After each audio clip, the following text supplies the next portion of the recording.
Mientras que se vayan ubicando en 2 Timoteo capítulo 3, versículos 16 y 17, verses 16 and 17, todos nosotros reconocemos que tenemos que vivir debajo de una autoridad. No importa en qué país, qué cultura, en qué familia uno se encuentra, en los trabajos, aún en las calles, siempre existe una autoridad. Esa autoridad nos va a dirigir a nosotros en cómo debemos de caminar según las normas que se encuentran debajo de esa autoridad. Todos nosotros tenemos autoridad sobre nosotros, a la par, a la izquierda, a la derecha, enfrente, por detrás y aún por debajo. Y si no me creen, pregunten a los hombres que están casados. Me van a descubrir muy rápido que tenemos autoridad. Muy bien. Nos dicen que somos la cabeza, pero ellos son los que manejan el fuego, ¿no? Nosotros reconocemos esa tremenda realidad. La pregunta que nosotros vamos a enfrentar aquí, y en una serie de enseñanzas sobre qué es el Evangelio, y una de las cosas que hemos descubierto a través de los años, y no importa en todos los países que yo he viajado, predicado y vivido en Latinoamérica, del sur al norte, hemos descubierto que la mayor parte de la gente tiene una idea del Evangelio. Pero cuando uno le pregunta a definir, darle el sentido bíblico de qué es el Evangelio, tú descubres un sinfín de versiones, ideas, ideologías y conceptos. Y hay un dicho que se repite muchas veces, es que todos los caminos, ¿ves?, nos llevan al mismo lugar. Y es como durante el Imperio Romano decían la gente que todos los caminos nos llevan a Roma. Así no es. Nosotros vamos a enfrentarnos con esta pregunta: ¿qué es nuestra autoridad? ¿No? ¿Y cuál es nuestra autoridad de predicar y compartir el Evangelio? El Evangelio trasciende todas las culturas, todos los idiomas, todas las sociedades, todos los países. No importa, cuando uno se encuentra, trasciende todo eso. Es el mismo mensaje, el mensaje del Padre a través de su Hijo, y se va aplicando a través de la persona del Espíritu Santo. Vamos a poner de pie, por favor, y vamos a leer la palabra del Señor. Y sepa bien, en Latinoamérica tenemos un sinfín de versiones de la Biblia, ¿no? Yo utilizo la versión de la Biblia de la América, y la otra popular es la versión Reina Valera. Reina Valera es especialmente la versión 1960, ¿no? Y la razón por que yo utilizo la Biblia de la América, porque es la mejor traducción, más directa de los manuscritos originales, y por muchos años tuvimos que luchar con Reina Valera, y ahora se ha mejorado bastante. Note bien conmigo, por favor, 2 Timoteo capítulo 3, 2 Timothy chapter 3, versículos 16 y 17, y note lo que dice la palabra del Señor. Dice: toda escritura es inspirada por Dios y útil para enseñar, para reprender, para corregir, para instruir en justicia, a fin de que el hombre de Dios sea perfecto, equipado para toda buena obra. Amén. Oremos. Señor Padre, te pedimos en esta mañana, Señor, que vengas, Señor, a aclarar nuestros sentimientos, nuestros pensamientos, Señor, nuestra opinión como seres humanos, Señor, nuestro trasfondo, Señor, y reconociendo que no solamente lo vas a aclarar, pero lo vas a confrontar con tu verdad, Señor. Ayúdanos, Señor, de personalizar las verdades de la palabra, Señor, incorporarlas en nuestras vidas para ser un mejor reflejo de la persona de Jesucristo en nuestras vidas aquí en esta tierra. Abre nuestros ojos, toque nuestros corazones, en el nombre de tu Hijo amado, en Cristo Jesús. Amén. Amén. Tomamos asiento, por favor. Cuando nosotros abordamos esta pregunta, ¿qué es el Evangelio? No estamos hablando de tradiciones, no estamos hablando de iglesias, no estamos hablando de filosofías, no estamos hablando de nuestras culturas, ¿no? Porque desde el principio tenemos que tomar una decisión, desde el principio. Tenemos que tomar una decisión, ¿no? ¿Qué fuente de información vamos a utilizar para responder a esta pregunta? ¿Qué es el Evangelio? Lo que me dijo mis abuelos, mis padres, mis primos, mi cultura, mi barrio, mis experiencias religiosas, lo que me dijeron en la escuela. Todos nosotros tenemos un fuente.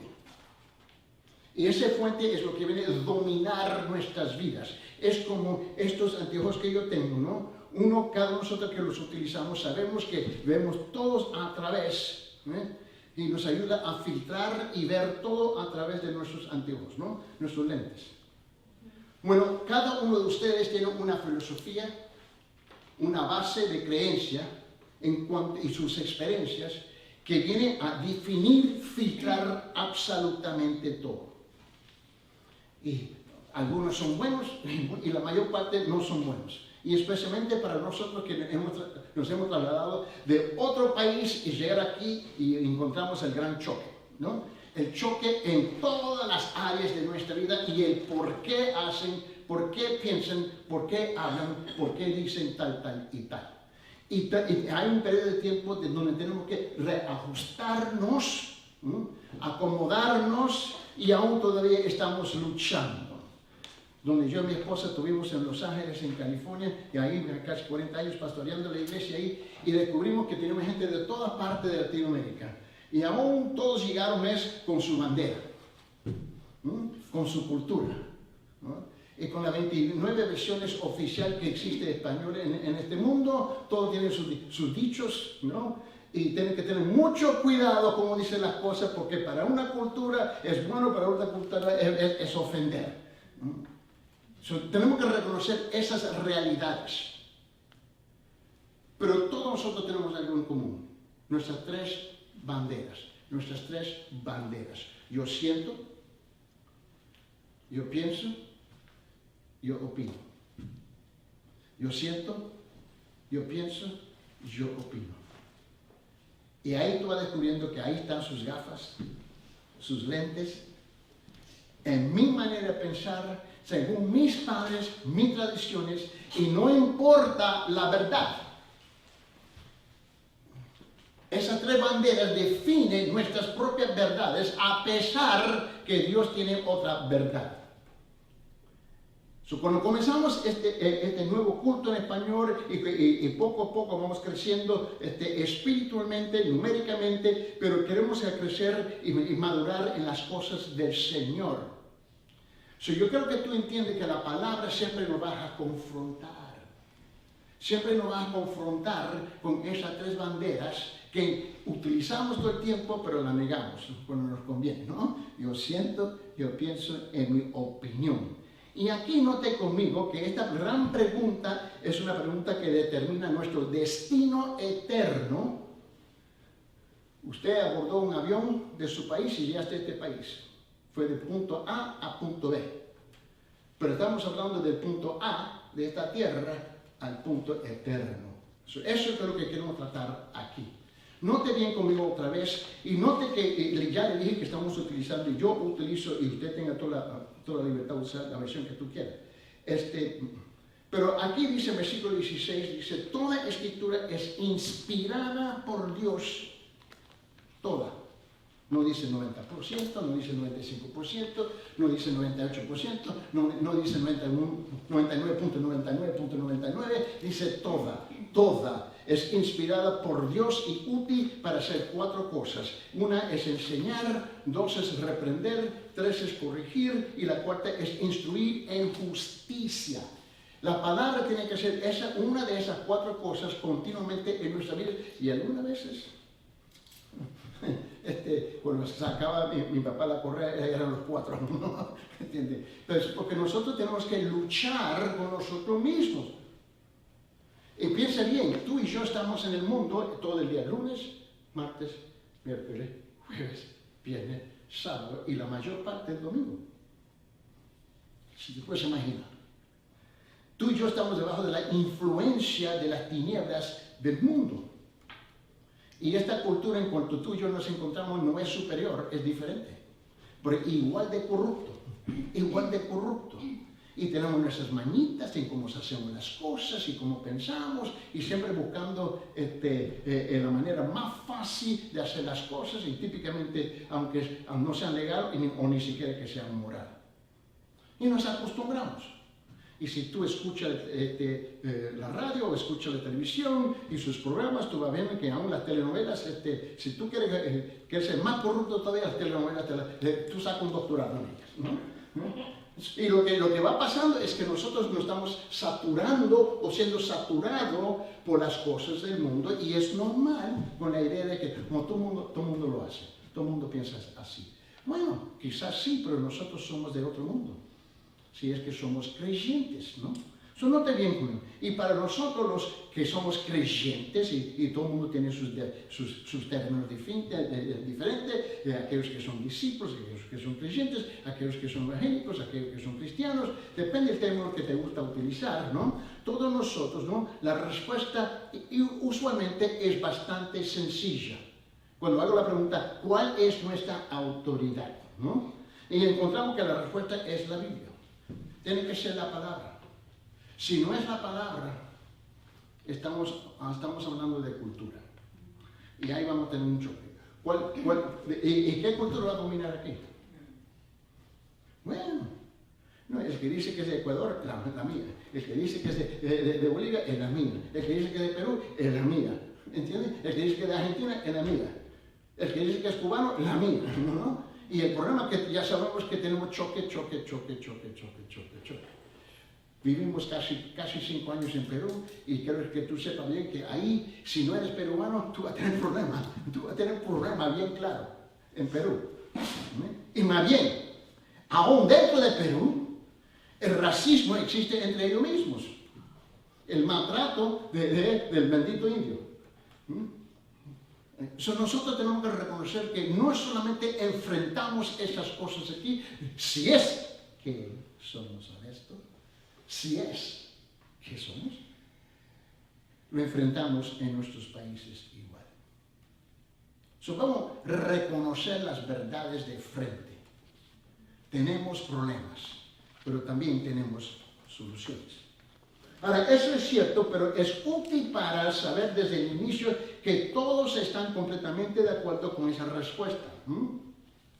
Y eso es lo que vamos a descubrir, que no todos están de acuerdo. Cuando dice que la Biblia debe ser nuestra fuente, nuestra autoridad.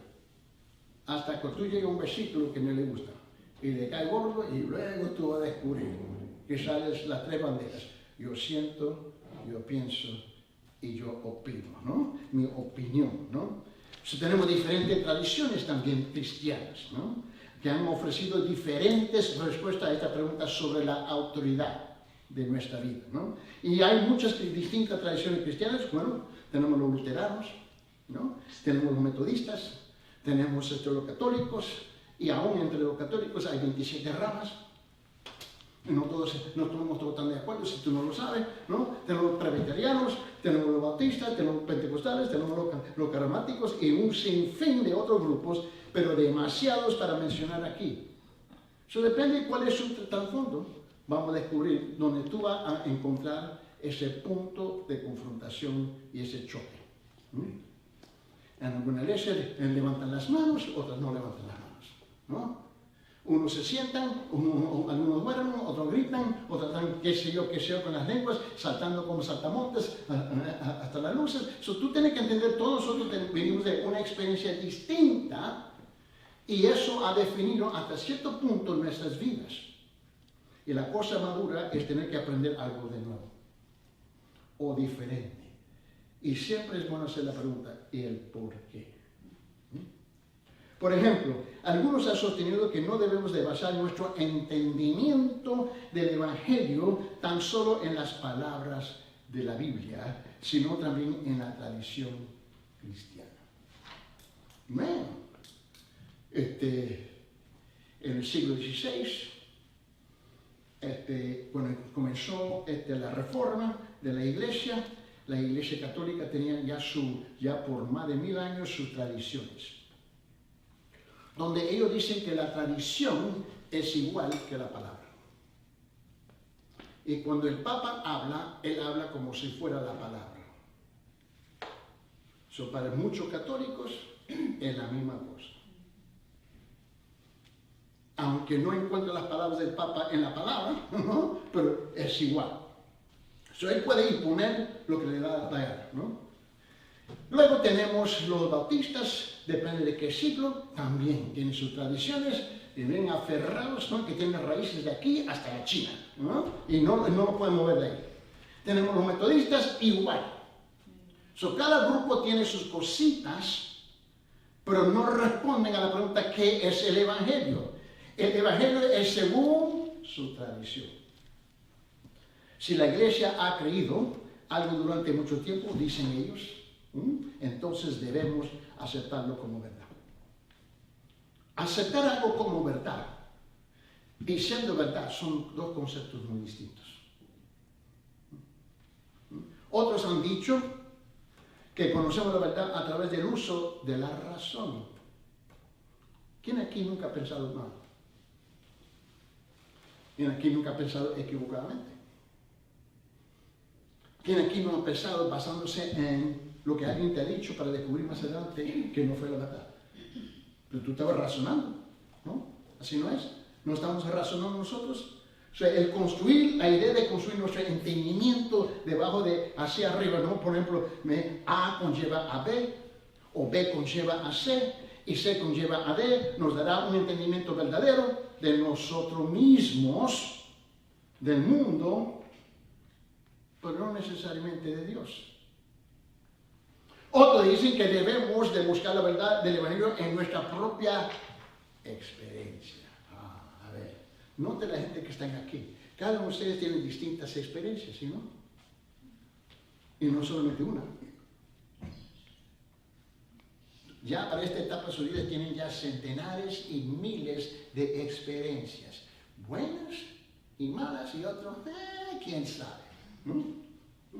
Más bien, una experiencia para una persona puede ser buena y para el otro puede ser mala. Alguien viene, te mete una bofetada, te quita $1000, para él es chévere, ¿no? Pero para ti no es bueno. Tenemos que reconocer que es muy peligroso la idea de llevar nuestras vidas espiritualmente, netamente, exclusivamente, solamente sobre experiencias.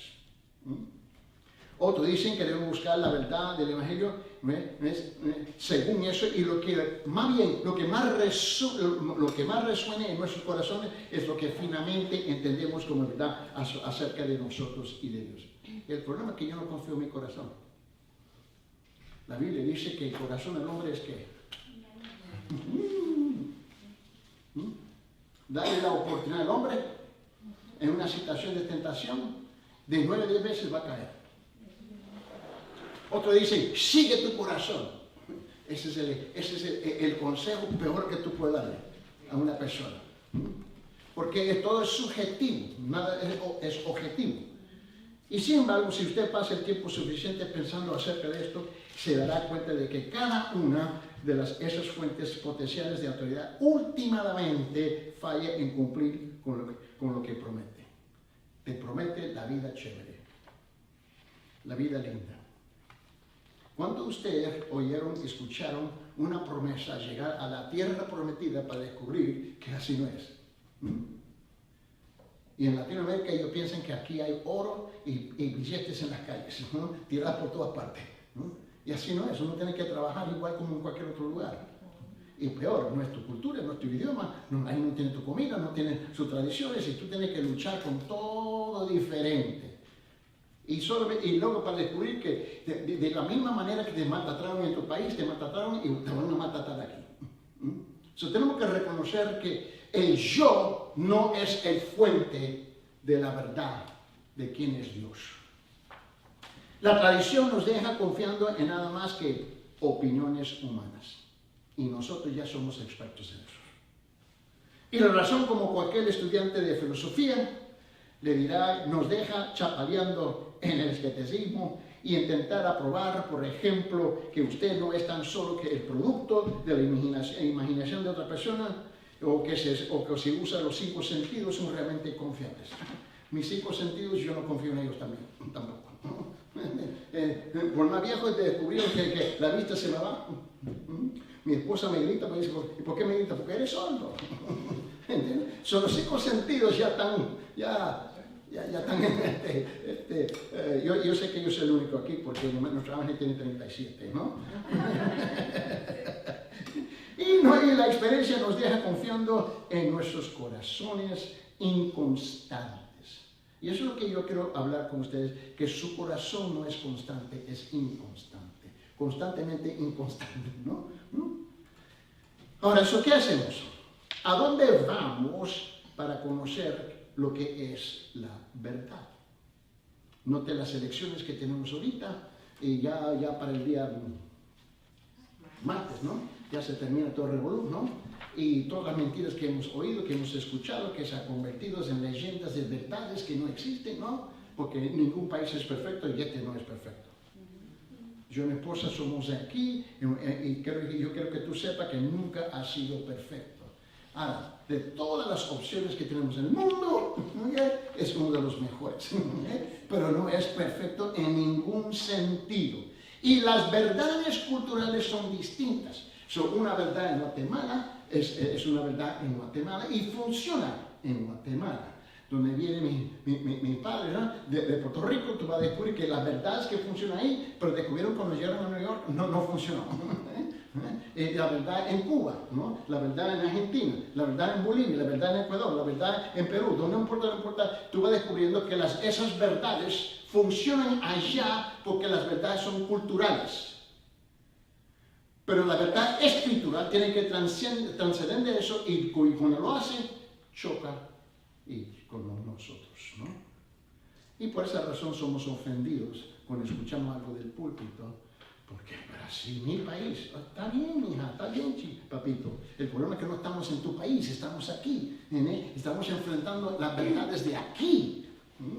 Y la tendencia nuestra es que formamos nuestras comunidades, nuestros barrios, ¿no? Y queremos transformarlo tal como era en nuestros países. Y el problema es que tenemos que salir el lunes para trabajar y entrar en otro barrio, en otra comunidad. ¿A dónde vamos? Para conocer lo que es verdad. Y si así conocer verdaderamente lo que son las buenas nuevas de Jesucristo.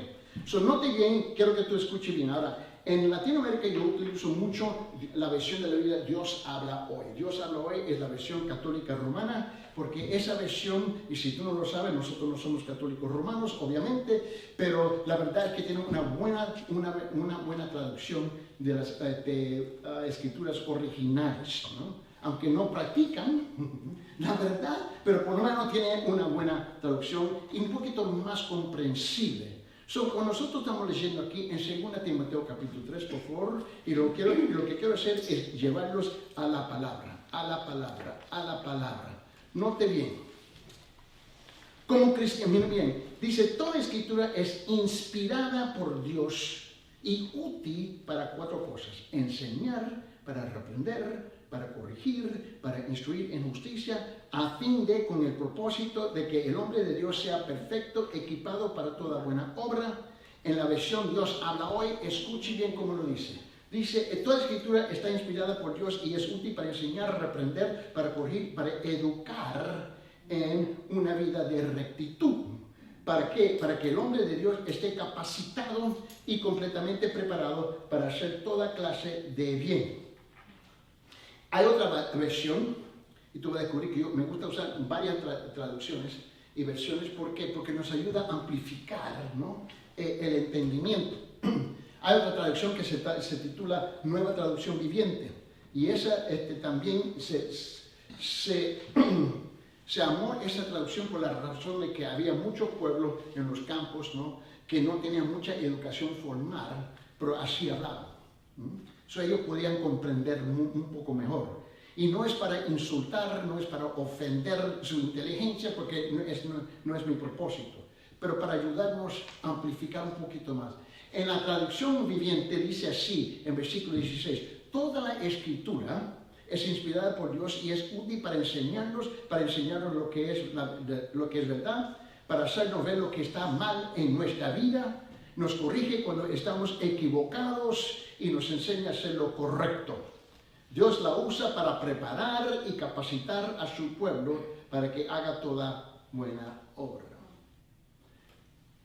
Lo que estamos intentando de hacer aquí es armar la idea, ¿no? ¿Cuál es nuestra autoridad? Mi autoridad no viene de la Iglesia Bautista. aunque ha estado ahí por 40 años. No viene de ahí. No viene de la Iglesia Católica Romana. No viene de mis padres, ni de mis abuelos. Viene de lo que dice la palabra. Muchas veces hay otra verdad que tú tienes que reconocer. La Biblia siempre viene en contra de nuestra cultura. Es contracultural. Y ese es el choque. Ese es el gran asuste que tenemos. ¿Cómo? ¿Por qué? Culturas son tradiciones humanas. ¿Qué es cultura? Cultura, todo es aprendizaje, ¿no? Usted nació en su país, nació en su barrio, nació en su familia, y usted crece, ¿no? Y crece y va madurando, y sí, se va formando dentro del contexto de su cultura. Pero la pregunta es si su cultura es 100% pura. Y si somos honestos, no. Hay buenas cosas en la cultura y hay malas cosas también en la cultura. La vida de un creyente no puede ser cultural y la palabra de Dios es anticultural y eso suena un poco, ¿cómo puede ser? Más bien, aquí en los Estados Unidos la palabra es contra la cultura americana. Porque tenemos muchas cosas en la cultura que no están de acuerdo con la palabra. Pero nos acostumbramos, ¿no? Es que así somos. ¿Nunca he escuchado eso? Es que así somos, ¿no? Por ejemplo, en Perú, nadie llegaba a ningún lugar a tiempo para nada. Aún la Corte Suprema, el Tribunal Constitucional Suprema de Perú, tuvo que bajar el año pasado o 2 años atrás. El año pasado. Tuvieron que bajar a 16 jueces. Los benditos llegaban aún a la corte tarde. Y ya llegó el colmo. Y le decía a la gente en Perú todo el tiempo, mira, aquí ustedes, el difunto es capaz de llegar tarde a su propio servicio funerario. Pero eso es muy común en Latinoamérica. Así no es. Uno arrastra chanclas, ¿no? Y llega cuando le da la gana. Así no es. Hasta que ellos entran en el servicio militar en Perú y descubren que así no funciona. Pero así lo criaron y el primer día se encuentran lo que nombran el pozo. El pozo es que el primer día que tú llegas tarde, te meten en un pozo por 3 días. Y tú descubres que jamás llegas tarde. ¿Entiendes? O sea, eso es algo cultural. Es algo que hemos aprendido, ¿no? Evelyn y Ángel me está diciendo que ellos vivían en un punto en Nueva York, bien lejos, y había gente ahí en la misma cuadra, vecindario donde estaba la iglesia, y ellos llegaban tarde, y ellos llegaban media hora, 1 hora antes. Así es, así es. Estos son ejemplos culturales que dominan nuestras vidas, no la palabra. ¿Sabe que la Biblia habla mucho sobre el tiempo? El tiempo es como una muestra a respetar a otra persona. Si yo hago una cita con Alba y le digo, mira Alba, voy a llegar a las 8 y yo llego a las 8:15, ¿qué es lo que estoy haciendo? Entre nosotros, bueno, así es. No, le estoy faltando al respeto. Porque le estoy diciendo que el tiempo de ella no vale nada. No estoy valorizando su tiempo. Y si no estoy valorizando su tiempo, no estoy valorizando su persona. Cuando la gente hace cita conmigo de consejera, vienen a la oficina, y a esta hora llegan tarde y hace otra cita. Yo no estoy para no porque yo soy superior, porque no te mira, tú entrenas a la gente como te van a entrenar, como te van a tratar a ti. ¿No? Así no es. A ver, aquí ustedes que trabajan aquí en esta zona, ¿le permiten llegar al trabajo tarde? No. ¿Y cuál es más importante? ¿La presencia de Dios o la presencia del patrón? Tenemos que reconocer, estas son cositas culturales. Tengo que ver. Vamos al libro de Salmo 18, por favor. Note cómo David se acerca a la autoridad de la palabra. Note cómo David se acerca a la autoridad de la palabra. En Salmo 18, versículo 30, note bien lo que dice.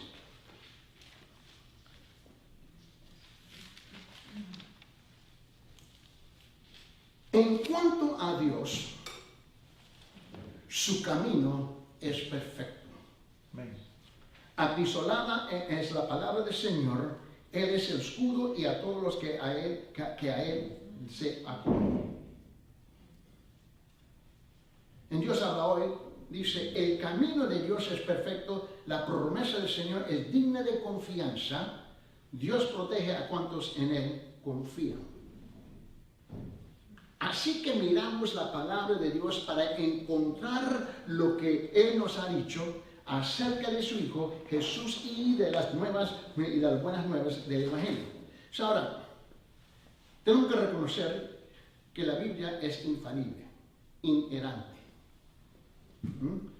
Cuando uso esas palabras, ¿no?, que nosotros no lo utilizamos en la calle, ¿no? Alguien te prepara una comida, te invita a comer y tú dices, bueno, este plato es infalible, ¿no? Es inerrante, así no hablamos, ¿no? Pero en la Biblia sí. ¿Y qué significa eso? Si nosotros vamos a aceptar el concepto, aceptar la idea que la palabra de Dios es la autoridad máxima en nuestras vidas, ¿no? ¿Qué significa que la Biblia es infalible? ¿Qué es la infalibilidad bíblica? Bueno, la palabra infalible significa inmunidad.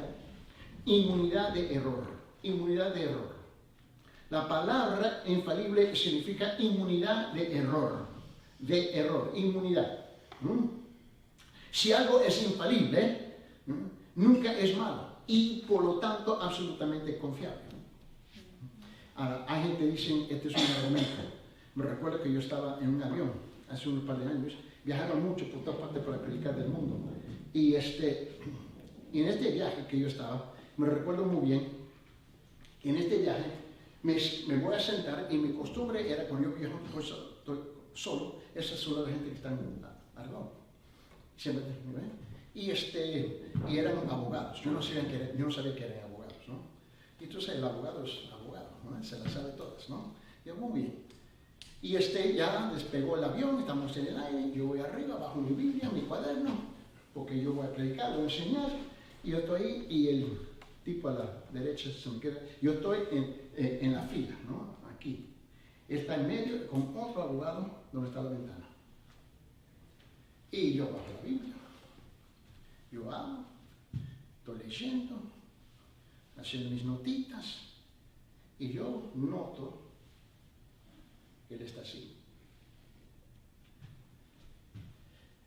Pero indigno, ¿no? Y yo lo veo, y él está así. Y él me dice, ¿usted lee la Biblia? Por supuesto. ¿No ve que estoy leyendo la Biblia? Por supuesto. Y ya, pero con ese tono, tú sabes, de menosprecio, tú sabes, con ese tono de que eres un tontito, y etcétera, etcétera, etcétera. Y yo, bueno, él quiere jugar. Muy bien. ¿A dónde voy? El avión está lleno de gente. Él no puede cambiar de asiento. Más bien, él no puede abrir la puerta, si no va a conocer a Cristo, ¿verdad? No puede abrir la ventana, va a conocer a Cristo. O sea, ¿a dónde va?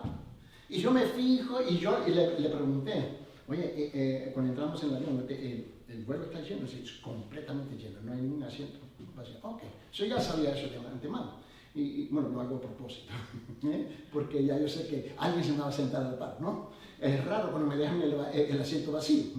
Y la cosa es que, y comenzamos a hablar.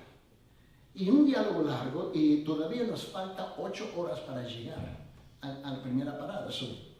¿A dónde va él? Y voy descubriendo más adelante que él es un abogado, el que está a la par de este abogado, y los 3 que están detrás de él son amigos, son colegas. Y él me dice, bueno, yo no creo en la Biblia. Y yo, bueno, yo dije, y de curiosidad, ¿y qué es lo que tú haces? Y él me dice, yo soy abogado. Este es abogado. No lo hubiera supido porque cuando yo te saludé no me respondieron. Y aquí, mis amigos también. Todos son abogados. Yo dije, yo también soy abogado. Y digo, ¿cómo? Sí, yo soy abogado de la palabra de Dios. Yo soy abogado de la ley celestial. Ustedes son abogados de la ley terrenal. Y él no hallaba cómo decirme, dijo, pregúntame, una pregunta por favor, ayúdame. Usted me está diciendo que tú no crees en la Biblia, ¿por qué? Y me dijo, porque el hombre escribió la Biblia. Y yo honestamente lo dejé fastidiado. Déjeme ser de frente, ¿ok? Si no me conocen, me van a conocer, yo soy medio bien calladito y tímido, ¿no? Y la cosa es que yo le dije a él, pero, ¿y por qué no? Y le hice la misma pregunta como 7 o 8 veces. Y él se estaba frustrando. Y le dije, no, perdóname, es que no tengo la educación que usted tiene. Pero ayúdame a entender por qué, una vez más. Y él estaba pero fastidiado ya, él dijo. Y él dijo, no conoce, no sabe nada, Me está hablando en inglés. Y yo dije, bueno, muy bien. Okay, una vez más, yo te prometo. La última vez te voy a preguntar. ¿Por qué tú no crees en la Biblia? Porque el hombre escribió la Biblia. Señor, usted es un abogado. Sí, ya te ha dicho ya varias veces. No, es que yo quiero entender bien. Ok. Él dijo, ¿ya? ¿Se terminó? No, tengo una pregunta más. La misma pregunta, no, esto va a ser diferente. Yo le dije, Señor, cuando usted fue a estudiar en la escuela de abogacía de leyes, ¿quién escribió los libros de ustedes? Y se puso rojo, se enojó, se enfogonó, como decimos nosotros. Él estaba pero caliente, ¿no? Y de repente sus amigos hasta comienzan a leer. Pero como él insistió a levantar la voz para asegurar que todo el mundo que en el avión lo podía escuchar él, que él me iba a menospreciar, a darme todo lo de ridículo, si estamos riendo, bueno, si yo levanté la voz con eso le pregunté, y cuando ustedes estudiaron, ¿quién escribió los libros de ustedes? Y de repente la gente en esa sección comienza a reírse, porque era absurdo lo que él me estaba diciendo. Lo que me está diciendo, el hecho que el hombre escribió un libro está descalificado por el hecho que el hombre escribió el libro. ¿Ok? ¿Y ustedes son abogados? Sí. ¿Y quién escribió el libro de ustedes? Y él no hallaba qué decirme. Lo que él me quería decir, y luego él se enojó y cambió el asiento con otro, no se pueden escapar. Y él me dijo, ¿usted está jugando con nosotros? No, ustedes comenzaron a jugar conmigo. Yo decidí voluntariamente participar con ustedes. Lo que tú me estás diciendo es que ustedes rechazan la autoridad de la Biblia sobre sus vidas, pero aceptan la autoridad humana sobre la vida de ustedes, porque en la autoridad humana tú tienes el convenio, el lujo de cambiar las leyes como te da la gana. Y él lo tuvo que pensar. Y sigue el diálogo con ellos. Y por fin ya no querían hablar conmigo. Yo no sé por qué, pero no quisieron hablar más conmigo, ¿no? Y así lo dejé yo a ellos. La cosa es que muchos de nosotros andamos igual aquí en la tierra. Y la iglesia está llena de gente con lo siento, yo pienso y yo opino. Y cada vez que me salen con el paquete yo siento, yo pienso y yo opino, me están diciendo que están rechazando la autoridad de la Biblia sobre sus vidas. Yo entiendo. En ese caso tú vas a tener que luchar, no conmigo, es con el Señor en su palabra. Yo no soy el Espíritu Santo. La palabra nos habla a nosotros. Esta palabra infalible significa unidad de error. Si algo es infalible, nunca es malo y por lo tanto absolutamente confiable. Ahora, de igual forma, la palabra inherente, también aplicada a la Escritura, significa libre de error. Libre de error. Sencillamente la Biblia no tiene errores. Ahora, traducciones sí tienen errores. Sí tienen errores. Nunca he visto, nunca he leído en la Biblia, ¿no? Por ejemplo, si tú a Romanos, déjame darte un ejemplo. Vete a Romanos capítulo 1. Vete a Romanos capítulo 1, por favor. Y esto ocurre varias veces en el Nuevo Testamento.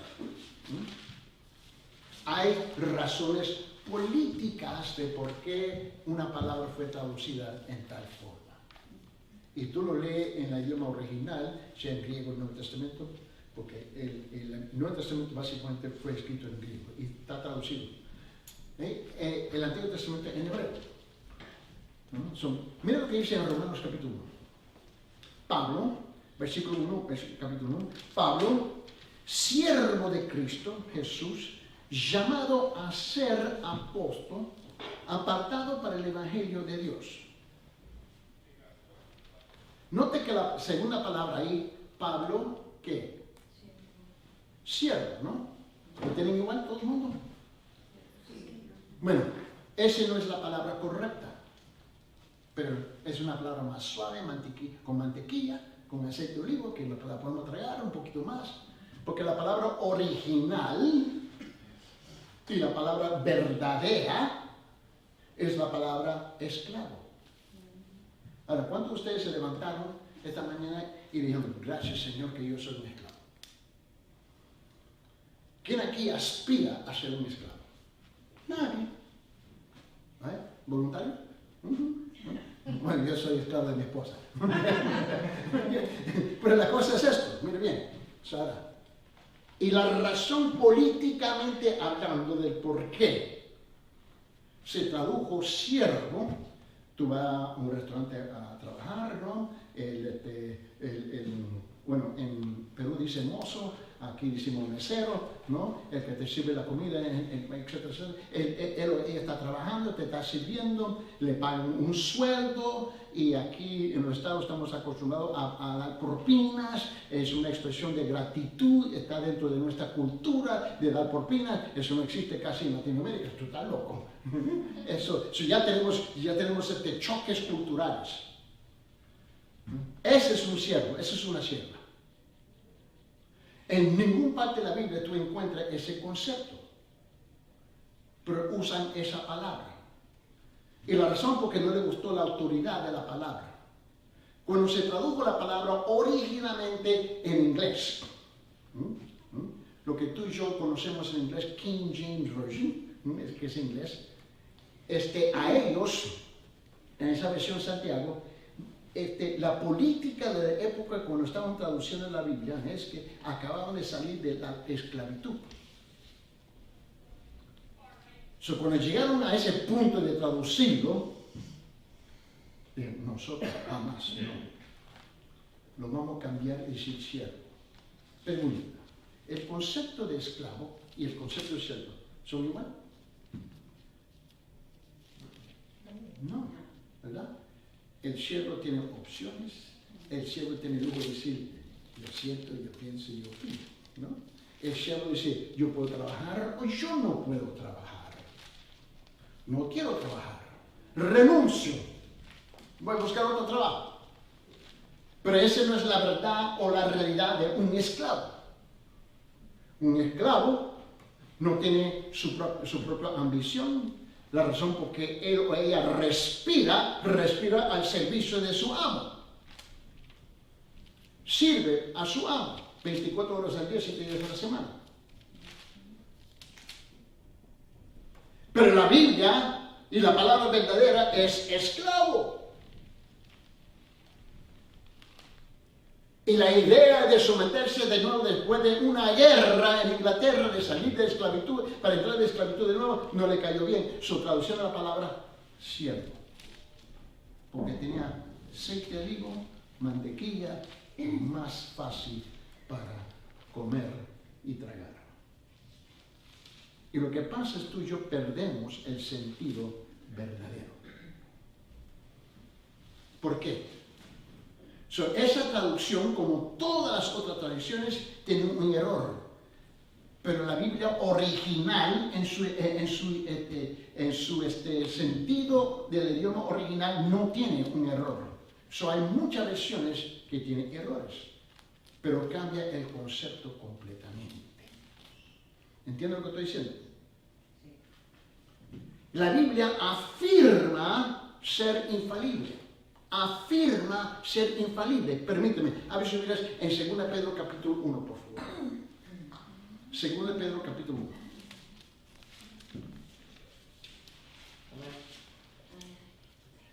Y note conmigo en versículo 19. 2 de Pedro capítulo 1, versículo 19.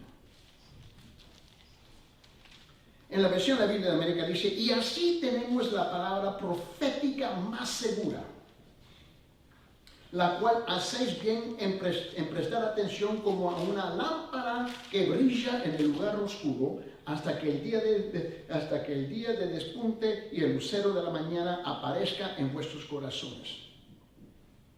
En Dios habla hoy lo dice así: esto hace más seguro el mensaje de los profetas, el cual toda razón toman ustedes en cuenta, pues ese mensaje es como una lámpara que brilla en el lugar oscuro. Esta es una palabra más segura. La Biblia me pide a mí a someterme a ella y ponerme de acuerdo con ella. No me pide mi opinión. Y si tú tomas el tiempo despacio a leer la Biblia, tú descubres que la Biblia no se preocupa de tus pensamientos, de tus sentimientos, de sus emociones, y aún, pero nosotros somos seres con sentimientos y emociones, ¿no? Así somos. Pero a la Biblia no le importa. La Biblia dice, así es. Y el problema es como nos convertimos como niños, y el niño dice, tú nunca has corregido a un niño, y el niño te dice, ¿por qué? Y sale con la misma pregunta, ¿por qué? ¿Y por qué? Y llega un momento donde ya tú estás con el por qué hasta acá arriba, ¿no? Y tú y yo pasamos toda nuestra vida, ¿no? ¿Pero por qué, Señor? ¿Pero por qué? ¿Por qué? ¿Por qué? El por qué es que lo que domina nuestra vida es que yo siento, yo pienso y yo opino. Y cada vez que yo levanto esas tres banderas, lo que estoy diciendo es que yo estoy rechazando la autoridad de la palabra del Señor. Y con razón vamos a luchar con la autoridad y vamos a luchar con el Evangelio. El Evangelio es un solo camino. Ese camino es el Señor Jesucristo. Lo que Él hizo en la cruz realmente. No lo que potencialmente me gustaría haber visto. No. Es lo que Él hizo. No es mi confesión de pecados. Tú puedes confesar todo lo que tú quieras. Es lo que Él hizo. Él es mi sustituto en la cruz. Él tomó mi lugar, el cual yo merezco. Él tomó mi lugar. Ese es el Evangelio. Yo no lo merezco. Nadie lo merece. Pero Él tomó el lugar nuestro y pagó el precio. Eso se nombra la justificación. Nos justificó siendo pecadores. Ahora la segunda parte es la santificación. Tú y yo tenemos que crecer todo el resto de nuestra vida en el Evangelio del Señor Jesucristo. Y tú y yo no vamos a cambiar de noche a mañana. Pero la realidad de ser un pecador en camino al infierno y ser trasladado en el reino del Señor para el camino del cielo, eso pasó instantáneamente el día que el Señor rescató su alma. Pero tenemos que invertir el resto de nuestra vida caminando, creciendo, madurando. Para ustedes que tuvieron hijos, su criatura nació ser humano. ¿De acuerdo? ¿Estamos de acuerdo? No hay nada más que tú puedas ser. Nació como un ser humano 100%. Pero ahora tiene que crecer y aprender cómo ser un miembro de tu familia, hablar su diálogo, su idioma, acostumbrarse a la tradición de su familia, sus reglas, su tradición, su cultura, su sociedad, su barrio, su ciudad, su país, etcétera, etcétera. Eso es el trabajo del resto de la vida. El cristianismo es igual. Ahora tenemos que crecer. Su humanidad no cambia porque usted nació en Bolivia. Y tú no tienes que nacer de nuevo en los Estados.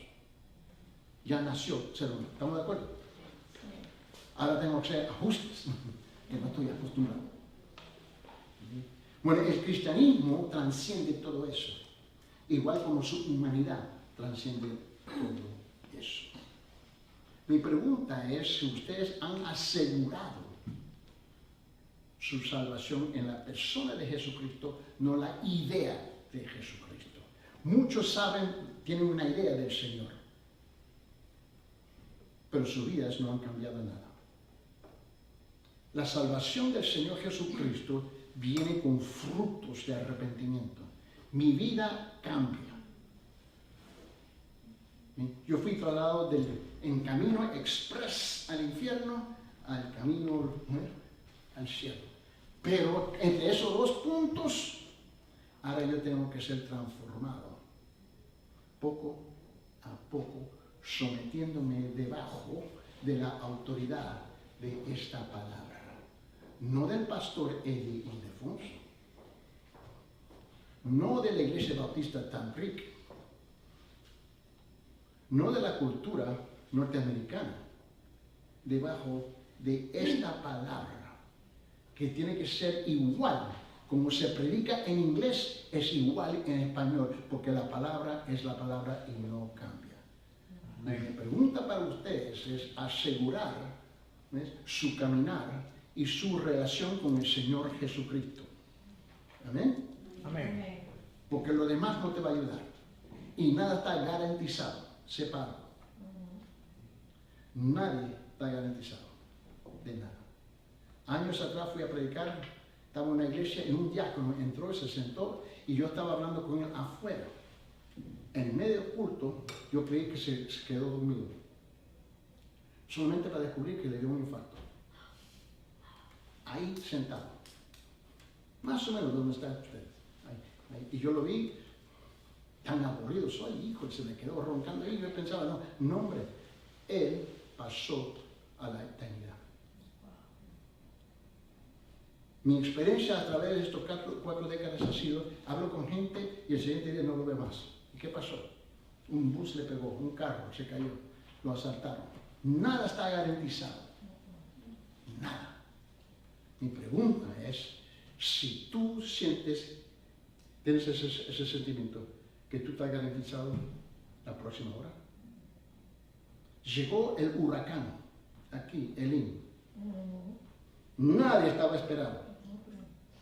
Me dijeron, el pastor Clip me dijo que este fue un huracán, una tormenta histórica, que jamás había sucedido aquí. Y me dijo, coincidió con su llegada. Y dije, ay, papito. Pero la cosa es esto. Y mira el daño que se hizo que nadie esperaba. En la vida espiritual, ¿cómo es que yo camino? Con el Señor. Y si están seguros, yo tomo este tiempo, asegurar su caminar, su posición con el Señor Jesucristo. Porque si no estás seguro, tú puedes trabajar en la iglesia, tú puedes visitar la iglesia, tú puedes entrar y sentarse en la iglesia, pero eso no te convierte en cristiano. De la misma manera que tú puedes estacionar su vehículo, su carro, en un garaje, o tú tomas el tiempo que tú vas a tomar, esta noche vas a dormir en el garaje, no te convierte en carro. Asistir a la iglesia no te convierte en cristianos. Oremos en este momento. Señor Padre, en este momento te pido, Señor, que vengas a penetrar nuestros sentimientos, nuestras emociones, nuestro intelecto, nuestras opiniones, y asegurar que mi vida está sometida debajo de la autoridad de tu palabra, precisamente como fue escrita, con la intención original y no con la interpretación mía. Señor, que yo reconozco que siendo un pecador he sido redimido, lavado, limpiado, Señor, regenerado por la sangre del Señor Jesucristo. Padre, asegura eso en los corazones de todos que están a la distancia de mi voz. Esto yo te lo pido en el nombre del Señor Jesucristo. Amén. Amén.